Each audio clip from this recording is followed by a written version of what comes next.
우리 어린아이들 매달 한 번씩 했으면 좋겠어요. 그죠? 네? 네. 거기 꼭 준비해 주시기 바랍니다.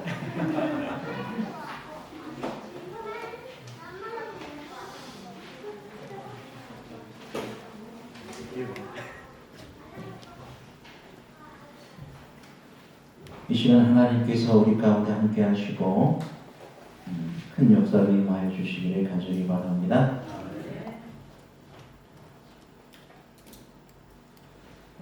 이 역전이 된 것 같아요. 1부 예배하고 2부 예배하고 1부 예배가 엄청 많아지고 또 2부 예배는 많이 이렇게 좀 좁아지는 것입니다.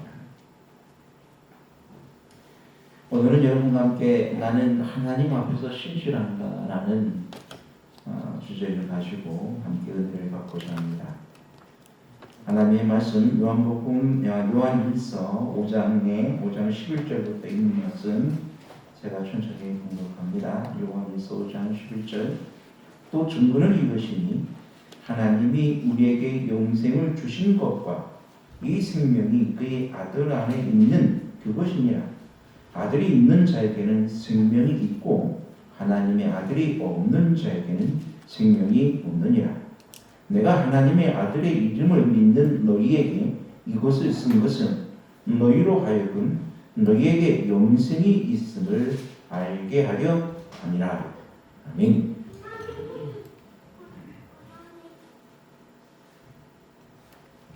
신실한 자와 또 신실하지 못한 자가 있다고 하면 이 두 단어의 말의 의미는 둘 다 하나님을 믿는 사람들임을 알 수가 있습니다.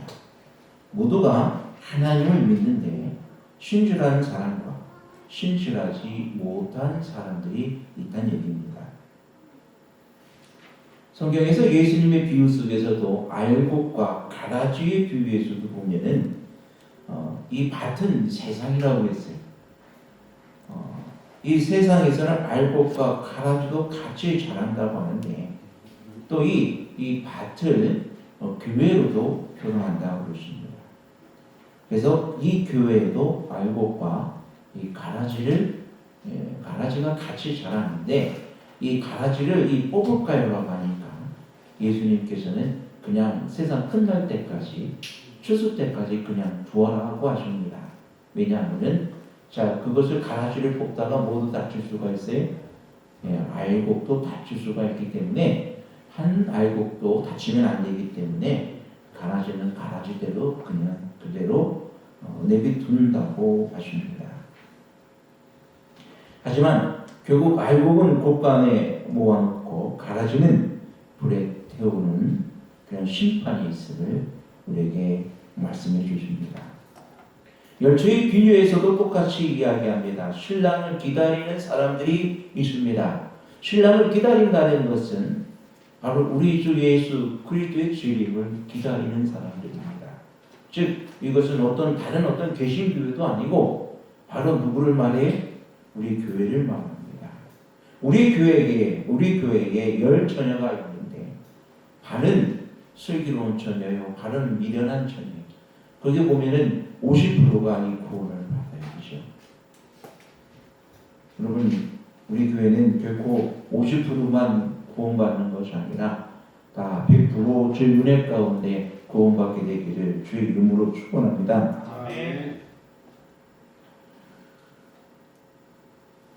대저 하나님께로 난 자마다 세상을 이기느니라. 세상을 이긴 이것이니 우리의 믿음이라고 요한일서 5장 4절에 말씀하십니다.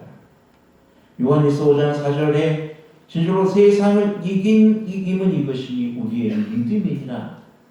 즉 예수님께서도 요한복음 3장 16절에도 분명히 말씀하신 것처럼 하나님이 세상을 이처럼 사랑하사 독생자를 주셨으니 이는 저를 믿는 자마다 멸망치 않고 영생을 얻게 하려 하심이라고 하십니다. 즉 우리로 하여금 세상을 이길 수 있는 유일한 것은 바로 우리의 믿음이라고 하십니다. 어떻게 보면 신실한 자와 신실하지 못한 자를 구분하는 구분점이 있는데 그것은 믿음입니다. 그런데 그 믿음의 결국이 무엇이냐면 오늘의 말씀처럼 요한일서 5장 11절에 있는 말씀처럼 또 증거는 이것이니 하나님이 우리에게 영생을 주신 것과 이 생명이 그의 아들에 있는 그것이니라. 아들이 있는 자에게는 생명이 있고 아들이 없는 자에게는 생명이 없느니라. 내가 하나님의 아들의 이름을 믿는 너희에게 이것을 쓴 것은 너희로 하여금 너희에게 영생이 있음을 알게 하려 함이라. 즉 마지막 심판 때에 하나님께서 그의 신실한 자와 신실하지 못한 자의 명확한 구분점이 있다 하면 그것은 아들입니다. 즉 아들이 있는 자와 아들이 없는 자입니다. 등불을 든 자는 아들이 있는 자였고 등불에 빛을 비출 수 없는 자는 아들이 없는 사람이십니다. 그렇습니다. 여러분, 하나님의 심판은 우리의 잘잘못을 가리는 게 아니에요. 누가 죄 있고 누가 죄 없고를 가리는 것이 아니라 누가 그 마음속에 예수님이 모시고 있느냐 아니면 예수님을 그 마음 가운데 모시고 있지 않느냐는 것입니다. 요한계시록에도 분명 우리에게 말씀하여 주시기를 예수님은 우리의 마음의 문을 두드리시고 누구든지 문을 열면 내가 그에게로 들어가 그와 더불어 먹고 그는 나와 더불어 먹으리라고 선언하십니다. 즉 이 말씀은 이 마지막 때의 하나님의 백성들, 즉 라오디아 교회에 살아가는 이 마지막 때에 살아가는 하나님의 백성들 중에 문을 여는 자가 있을 것이고 문을 열지 않는 사람이 있을 것이라는 얘기입니다.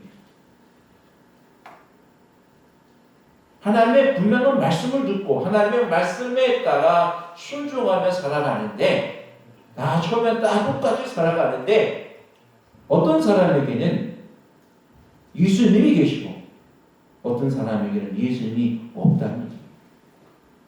왜 이런 일이 생길까요? 왜 어떤 사람에게는 예수님이 계시는데 어떤 사람에게는 예수님이 안 계실까요? 근데 예수님께서는 분명하게 우리에게 말씀해 주시기를 우리의 꺼져가는 심지를 끄지 않으신다. 우리 등불이 꺼져가고 있는데 그 등불을 예수님은 결코 끄지 않으신다.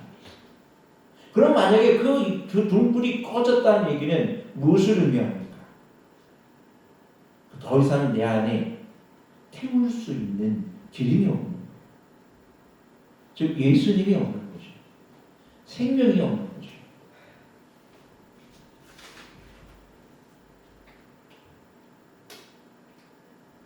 그러므로 오늘 내 마음에 예수님이 계시는가? 안 계시는가? 예수님 성경에도 분명히 우리에게 너희 안에 예수 그리스도가 계시는지 아니 계시는지 너희는 수시로 뭐하라 그랬어요? 확증하라 그랬어요. 그러니까 내 마음속에 예수님이 계시는가 스스로 살펴서 안 계시는지 계시는지를 확증하라.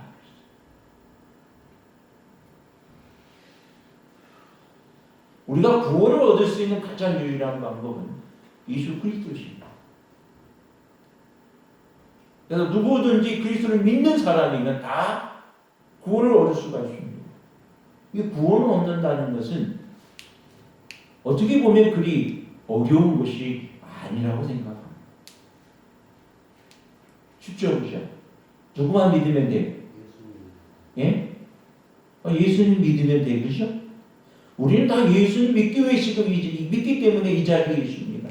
예수님 안 믿으면 이 자리에 있을 필요가 없죠. 근데 이 자리에서도 여기 있는 우리 중에서도 그런 일이 생긴단 말이에요. 예수님을 마음에 둔 사람과 예수님을 마음에 두지 않는 사람의 차이십니다.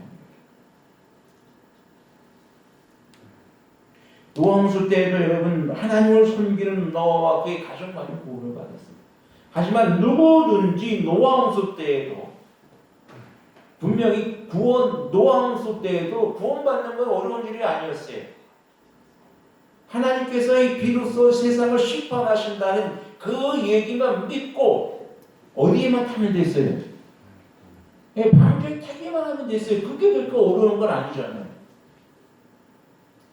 방주에 타기만 하면 되는데 그렇다고 뭐 뱃살을 받는 것도 아니었습니다. 뭐 전 재산을 바치라고 요구한 것도 아니었어요. 갖고 싶은 거 다 가지고 자기가 누리고 싶은 거 다 누리고 세상 거 다 짊어지고 다 써도 됐어요. 그냥 뭐만 하면 됐어요. 타기만 하면 됐어요. 뭐했든 하나님의 말씀을 믿고 타기만 하면 됐어요. 근데 노아 홍수 때 많은 사람들은 그 모든 말씀을 순종하기를 거절합니다. 타기를 거부합니다. 수많은 진흙대들이 그 방주 안에 들어가는 이적을 보고도 그들은 거절하는 모습을 보게 됩니다.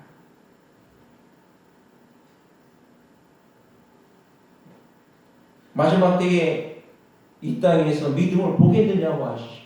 그리고 마지막 때는 뭐할 때와 같다고요? 노아의 때와 같다.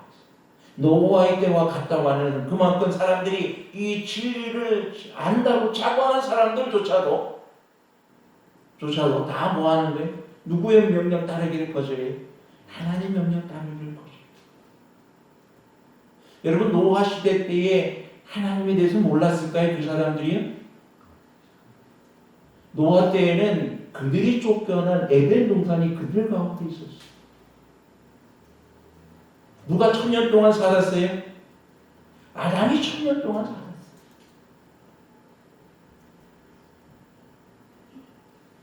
그들 중에 그 아담에게 배운 노아 홍수 때가 아직 아담이 죽고 나서 거의 한 500년 정도가 지난 다음에 노아 홍수가 일어났어요.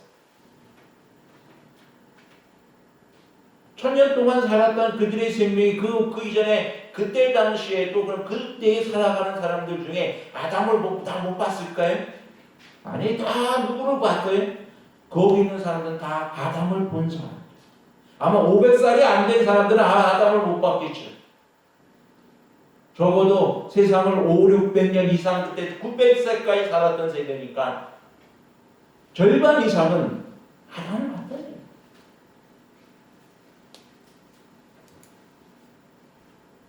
그들은 하나님을 분명히 알면서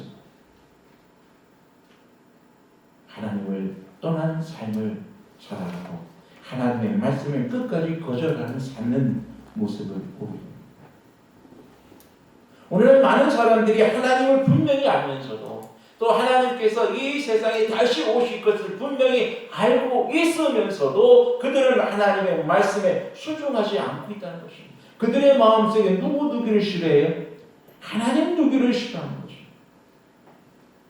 하나님을 알면서 예수님 다시 오신다는 사실을 분명히 알면서 예수님이 우리의 생명이 되신다는 사실을 알면서도 그들은 그들의 삶 속에 예수님 모시기를 거절하고 있다.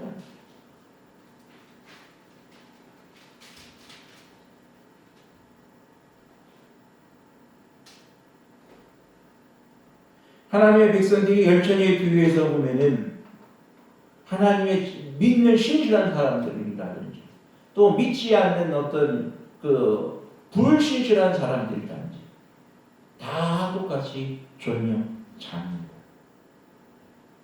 이 졸며 잔다고 하는 것은 혼돈 속에 있다는 거예요.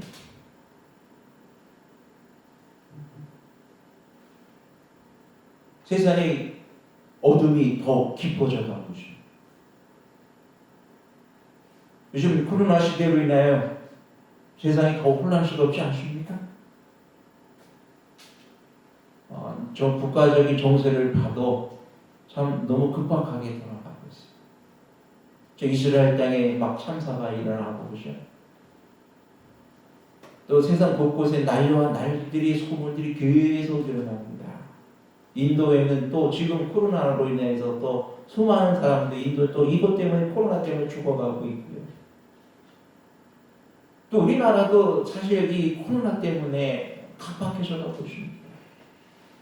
5인 이상 집합금지 명령으로 인해서도 그렇고 또 막 이 고발을 해. 그죠? 예? 예. 그 마치 공산주의처럼 똑같아. 옛날 공산당 그들이 그 서로 비판하고 서로 잘못하는 모습 뭐해요? 예? 예, 고발해서 뭐예요? 예, 벌받게 하고 그런 어떻게 보면은 공산주의 사회의 그 옛날 우리가 교과서에 배웠던 공산주의 사회와 지금 우리 사회와 별 다를 게 없어져요. 자기 이익을 위해서 막 고발해버려.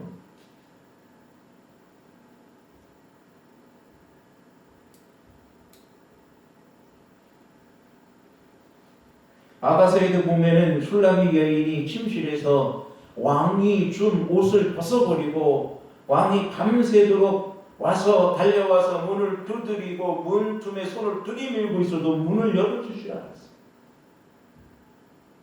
내가 이미 누웠으니 어찌 다시 발을 더럽히랴.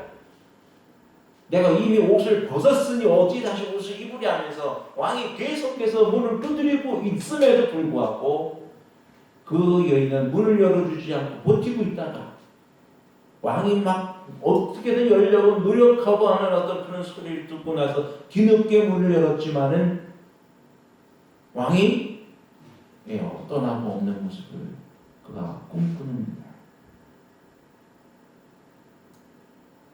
여러분 어떻게 보면은 오늘날 이 라오디 교회에 사는 이 시대에 살아가는 우리 백성들이 이 슐람미 여인의 모습처럼 살고 있는 것인지 우리는 다시 한번 생각해 봐야 합니다. 내 마음의 문을 두드리고 계신 예수님의 음성은 계속해서 들리는데 우리는 내 마음의 문을 열고 있지 않고 예수님을 내 마음 가운데 모시고 있지 않는 것은 아닌가? 그 말씀에 순종하기를 거부하고 있지는 않는가? 지금 때는 분명히 예수 그리스도의 심판의 때입니다.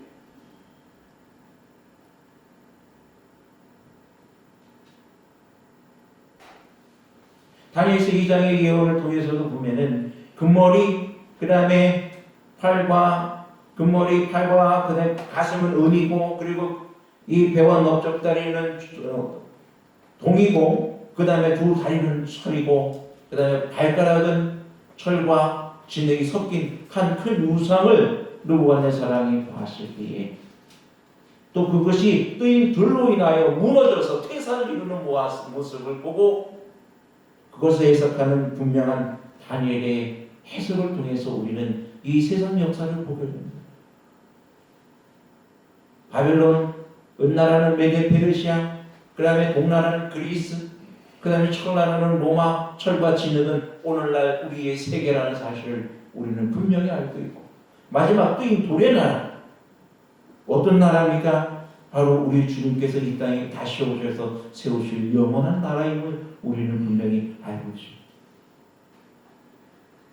그렇습니다. 예수님이 세우실 그 나라는 곧 이 땅에 세우실 나라 그 나라가 분명히 우리에게 임할 것을 우리는 알고 있습니다. 우리는 이 예언을 통해서 분명히 우리가 깨닫는 것은 하나님께서 이 세상 모든 역사의 시간표를 주관하고 있다는 사실입니다. 하나님께서 나라를 폐하기도 하시고 세우기도 하시고 왕을 폐하기도 하시고 세우기도 하시는 분이 누구시라고요? 하나님이시라. 이 세상의 역사의 모든 시간표가 하나님의 시간표대로 움직이고 있다. 우리는 그 역사의 마지막 시간표 속에 마지막 주자로 달려가고 있음을 우리는 분명히 알고 있습니다. 제천사의 기별 속에 이미 심판하실 시간이 이루었으니 너희는 누구를 기억하라고요? 너희 창조주 하나님을 기억하고 그를 두려워하고 그를 경배하라고 우리에게 분명히 그 메시지가 전달되어지고 있습니다. 그렇습니다. 여러분 우리는 하늘의 심판의 법정이 열리고 또 그 칩들이 놓여 있는 그 거룩한 시기 속에 우리는 살아가고 있습니다.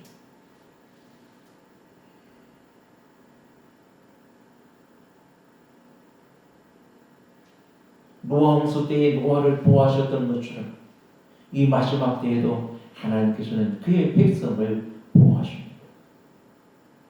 그의 백성들과 함께 하십니다. 주님을 신뢰하는 모든 사람들에게 하나님의 생명으로 옷 입혀 주십니다. 오늘 내 안에 주님이 계시는가? 나는 진실로 하늘 가는 길에 서 있는가? 오늘 주님이 내 마음의 문을 두드리고 계시는가? 우리는 자문해 봐야 합니다. 그러므로 깨어서 기도하러 가시는 주의 음성처럼 우리는 더 이상 잠잘 것이 아니라 우리가 비몽사몽간에서 어떻게 해야 할지 모를 때에 주여 나에게 지혜를 주시고 나에게 내가 나갈 길이 어떤 길인지 바로 깨달아 알 수 있게 해달라고 주님 앞에 지혜를 구하며 간구할 때가 바로 지금인 것입니다. 너희가 여호와를 만날 만한 때에 찾으라고 하신 그 말씀대로 우리는 지금 하나님을 만날 때가 바로 지금이며 바로 예수 그리스도를 내 마음에 모셔야 드릴 때가 바로 지금이라는 사실들을 여러분 우리는 꼭 기억하게 되길 간절히 바랍니다. 아멘. 우리 신앙이 어둠 속에 쌓여 있어서는 안 됩니다. 우리는 지금 현 시대는 너무 어둠이 너무 급속하게 휩싸여 있습니다. 사람들에게 점점 하나님의 말씀이 떠나가고 있어요. 말씀을 보지 않습니다. 이 세대가 점점 말씀을 보는 사람들이 점점 없어져 가고 있어요. 기도하는 사람이 점점 없어져 가고 있어요. 말씀 전하는 사람들이 점점 없어져 가고 있어요. 그래서 예수님께서 이 땅에 이 마지막 때에 믿음을 보게 되려 하십니다.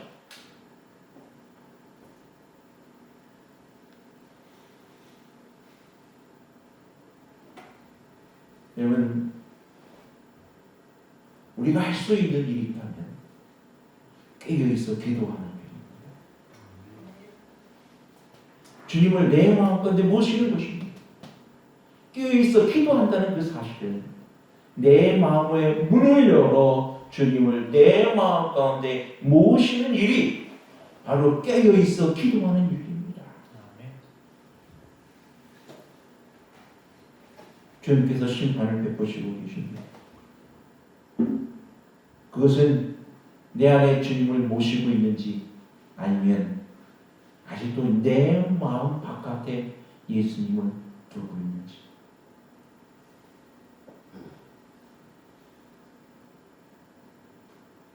이제 역사의 시간표를 세우신 하나님께서 오늘 우리에게 다시금 말씀하십니다.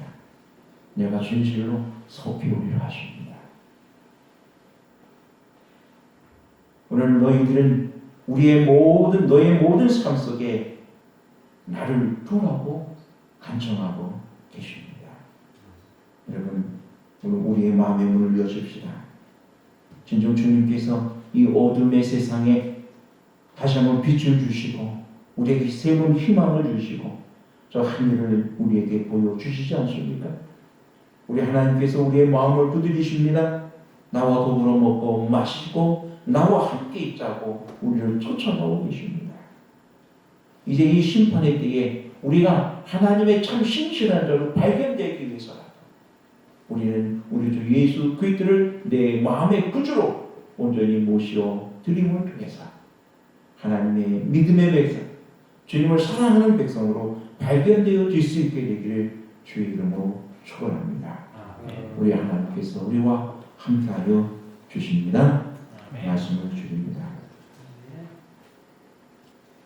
아버지 하나님, 주의 심판할 시간이 가까운 이때에 우리가 더욱 깨어있어 기도하게 하시고 주를 영접하기에 부족함이 없도록 주 우리와 함께하여 주옵소서. 우리가 온전히 우리의 마음 문을 활짝 열게 하시고 주님과 함께 먹고 마시며 생애할 수 있도록 도와주시옵소서. 오직 우리 안에 주의 생명의 빛이 환하게 비칠 수 있도록 우리 주님 함께하여 주시길 원하며 예수님 이름으로 기도하였습니다. 아멘.